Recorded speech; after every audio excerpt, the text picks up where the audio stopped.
Hello, fellow humans. My name is Vlad Bunea, and this is Economy for Life. Today, we will talk about the World Inequality Report 2026. The report has a foreword from Joseph Stiglitz, who is an advocate for progressive capitalism. I critiqued Stiglitz in an earlier video. His heart is close to being in the right place, but he's a tad off.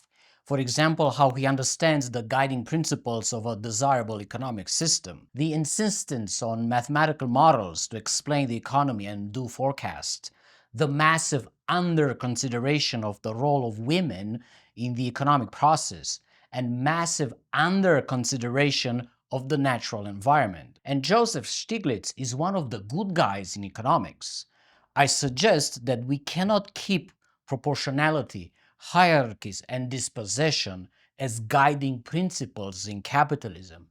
Stiglitz thinks they are okay. For the first part, I am going to read you from the report some hot highlights, and I'm going to show all figures from the executive summary without commentary, so you can judge for yourself. In the second part of the video, I will do an analysis of the numbers. Average education spending per child in sub-Saharan Africa stood at around just 200 euros compared with 7,400 euros in Europe and 9,000 euros in North America and Oceania, a gap of more than 1 to 40, approximately 3 times as much as the gap in per capita GDP. The global wealthiest 10% of individuals account for 77% of global emissions associated with private capital ownership and 47% of global emissions associated with their consumption, underscoring how the climate crisis is closely tied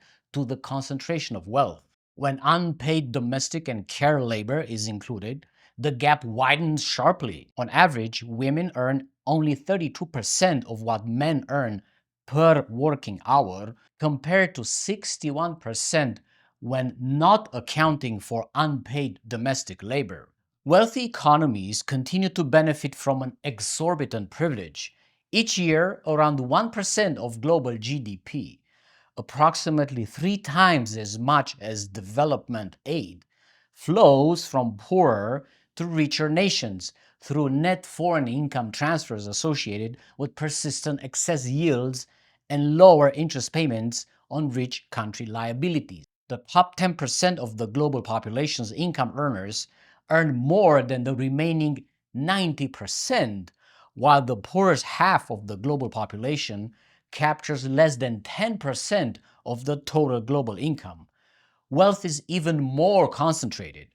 The top 10% own 3/4 of global wealth, while the bottom half holds only 2%. Figure 2 illustrates that the wealthiest 0.001% alone, fewer than 60,000 multimillionaires, control today 3 times more wealth than half of humanity combined. Their share has grown steadily from almost 4% in 1995 to over 6% today, which underscores the persistence of inequality. Since the 1990s, the wealth of billionaires and centimillionaires has grown at approximately 8% annually, nearly twice the rate of growth experienced by the bottom half of the population.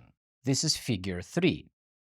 Figure 4 shows that the poorest half of the global population accounts for only 3% of carbon emissions associated with private capital ownership and 10% of emissions associated with consumption, while the top 10% account for 77% of emissions associated with private capital ownership and 47% of consumption-based emissions.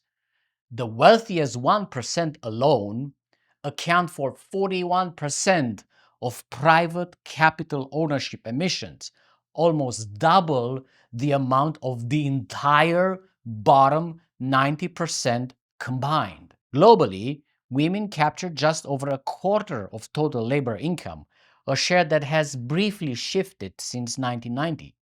When analyzed by regions, figure 5, in the Middle East and North Africa, women's share is only 16%. In South and Southeast Asia, it is 20%. In Sub-Saharan Africa, 28%, and in East Asia, 34%. Europe, North America and Oceania, as well as Russia and Central Asia, perform better, but women still capture only about 40% of labor income. Figure 6 shows that women work more hours than men, on average 53 hours per week compared to 43 for men, once domestic and care work is taken into account. Yet their work is consistently valued less. Excluding unpaid work, women earn only 61% of men's hourly income. When unpaid labor is included, this figure falls to just 32%. These disproportionate responsibilities restrict women's career opportunities, limit political participation, and slow wealth accumulation. Figure 7 shows that the world is split into clear income tiers. High-income regions, such as North America and Oceania and Europe, middle-income groups including Russia, Central Asia, East Asia, and the Middle East and North Africa, and very populous regions where average incomes remain low, such as Latin America, South and Southeast Asia, and Sub-Saharan Africa. Average daily income in North America and Oceania is about 125 euros compared to only 10 euros in Sub-Saharan Africa. And these are averages. Within each region, many people live with far less. Figure 8 highlights this point by showing the distribution of income and wealth within regions. Income is distributed unequally everywhere, with the top 10% consistently capturing far more than the bottom 50%. But when it comes to wealth, the concentration is even more extreme. Across all regions, the wealthiest 10% control well over half of total wealth, often leaving the bottom half with only a tiny fraction. Figure 9 illustrates this with the top 10% over the bottom 50% income ratio, a straightforward yet powerful measure that asks, on average, how many times more does the top 10% earn compared to the poorest half? The answer reveals large inequalities within countries. Figure 10 shows how progressive taxation and especially redistributive transfers have significantly reduced inequality in every region, particularly when systems are well designed and consistently applied. In Europe and North America and Oceania, tax and transfer systems consistently cut income gaps by more than 30%. Even in Latin America, redistributive policies introduced after the 1990s have made large progress in narrowing gaps. The evidence shows that in every region, redistributive policies have been effective in reducing inequality, but with large variations.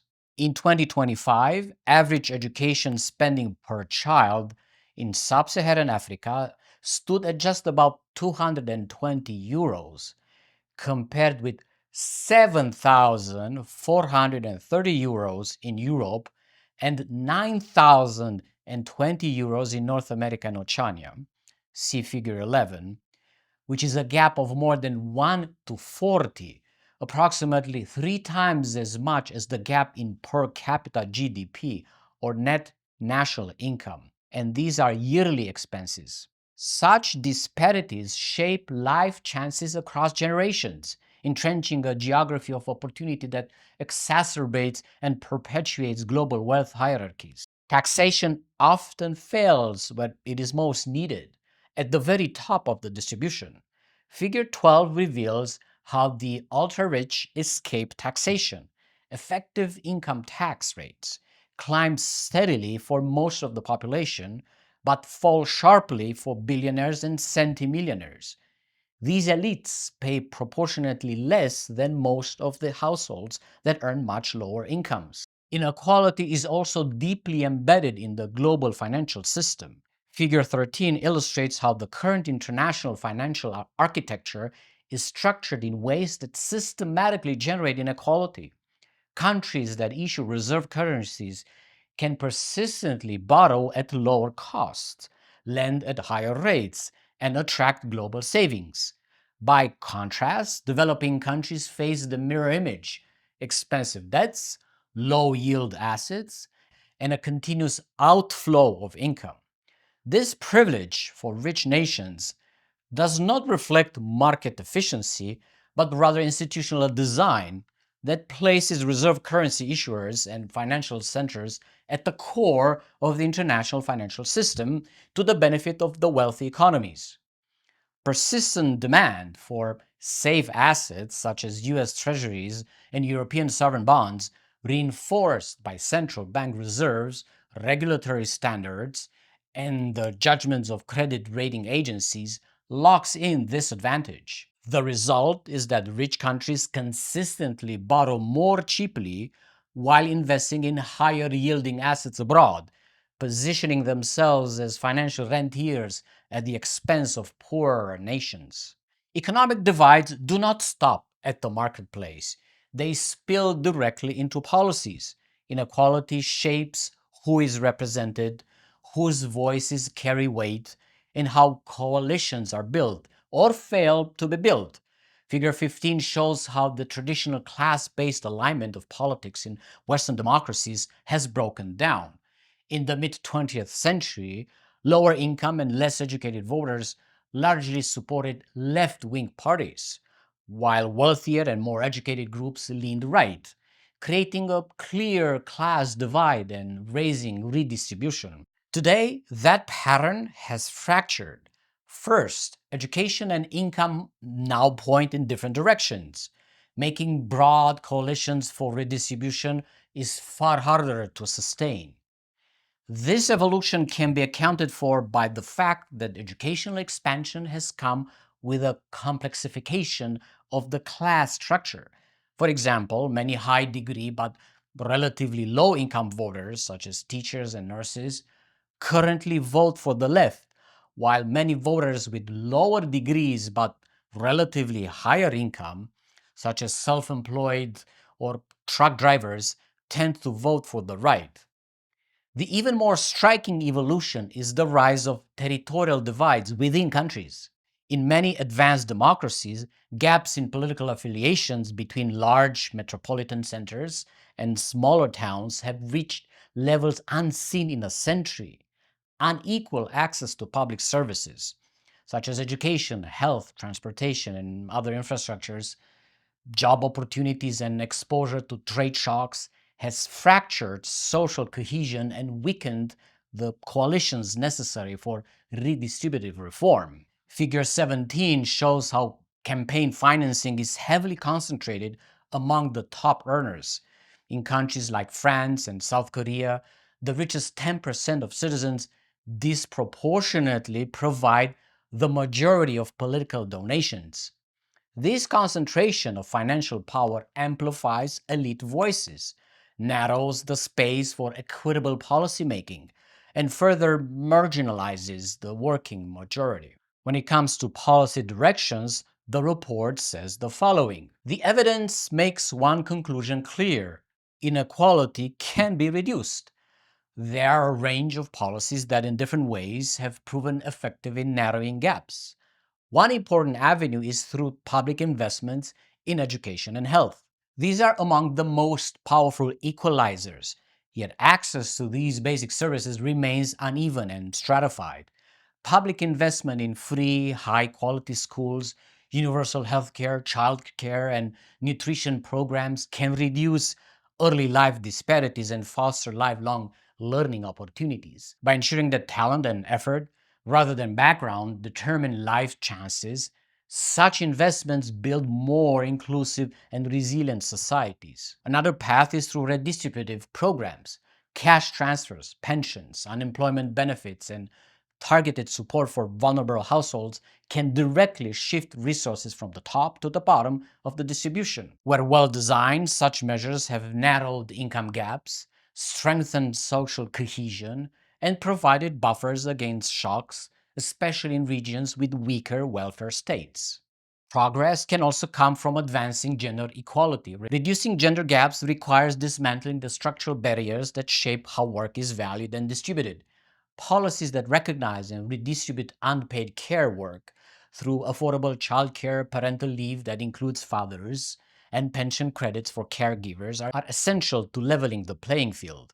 Equally important are the strict enforcement of equal pay and stronger protection against workplace discrimination. Addressing these imbalances ensures that opportunities and rewards are not determined by gender, but by contribution and capability. Climate policy offers another key dimension. When poorly designed, it can enhance inequality, but well planned, it can also reduce it. Climate subsidies, coupled with progressive taxation, have the potential to accelerate the adoption of low carbon technologies in a fair way. Taxes and regulations on luxury consumption or high carbon investments can also help reduce emissions levels among the wealthier groups. Tax policy is another powerful lever. Fairer tax systems, where those at the very top contribute at higher rates through progressive taxes, not only mobilize resources but also strengthen fiscal legitimacy. Even modest rates of a global minimum tax on billionaires and centimillionaires could raise between 0.45% and 1.11% of global GDP and could finance transformative investments in education, healthcare, and climate adaptation. Inequality can also be reduced by reforming the global financial system. Current arrangements allow advanced economies to borrow cheaply and secure steady inflows, while developing economies face costly liabilities and persistent outflows.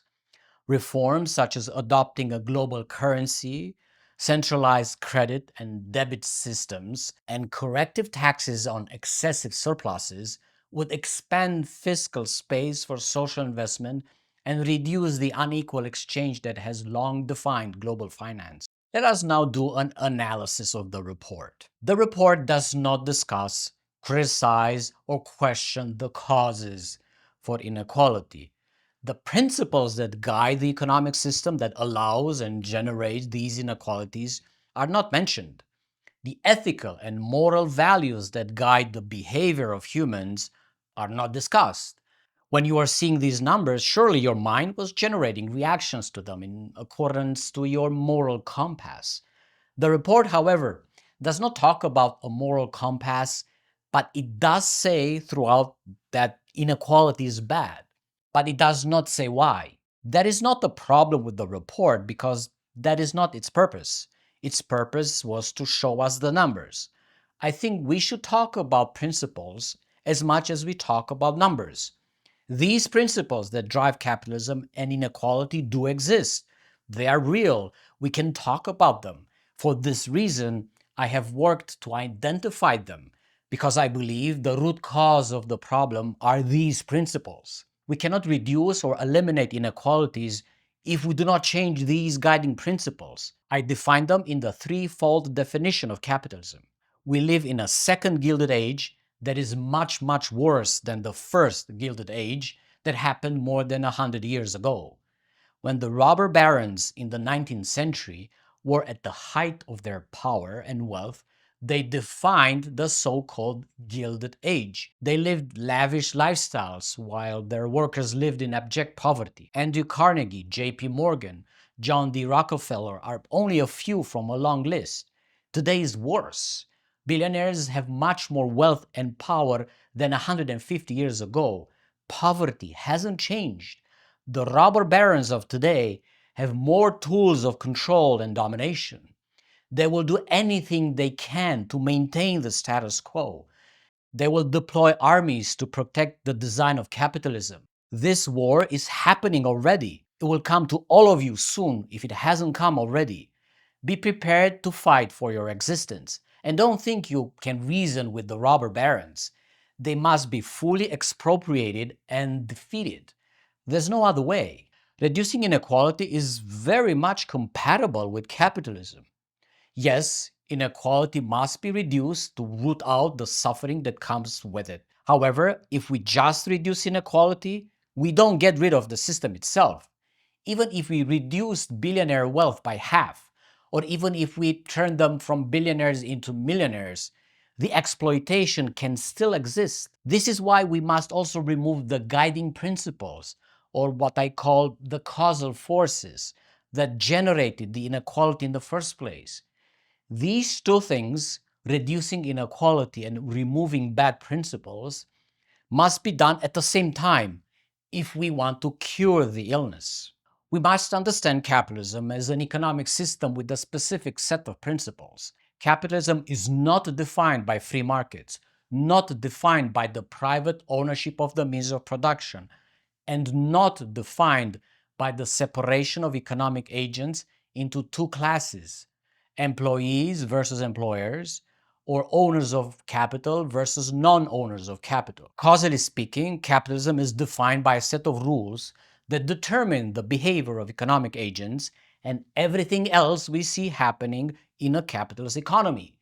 Wealth and income inequality are consequences of this set of rules. This was valid during the first Gilded Age, and it is also valid today during the second Gilded Age. The principles have not changed.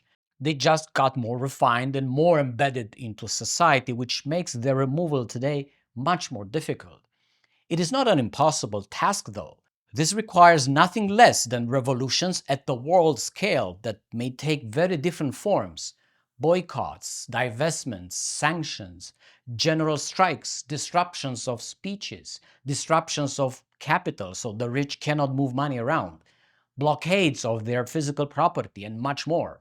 Folks, this is the most important battle in the history of humans, because unlike 150 years ago, today we face the physical extinction of life on Earth due to the breach of planetary boundaries, which includes the climate catastrophe. We must defeat inequality. We must defeat capitalism. Thank you for supporting my research on Ko-fi and Patreon. Please like and subscribe. Leave your thoughts in the comments below for the algorithm. Help us replace capitalism with an economy for life. Increase the peace.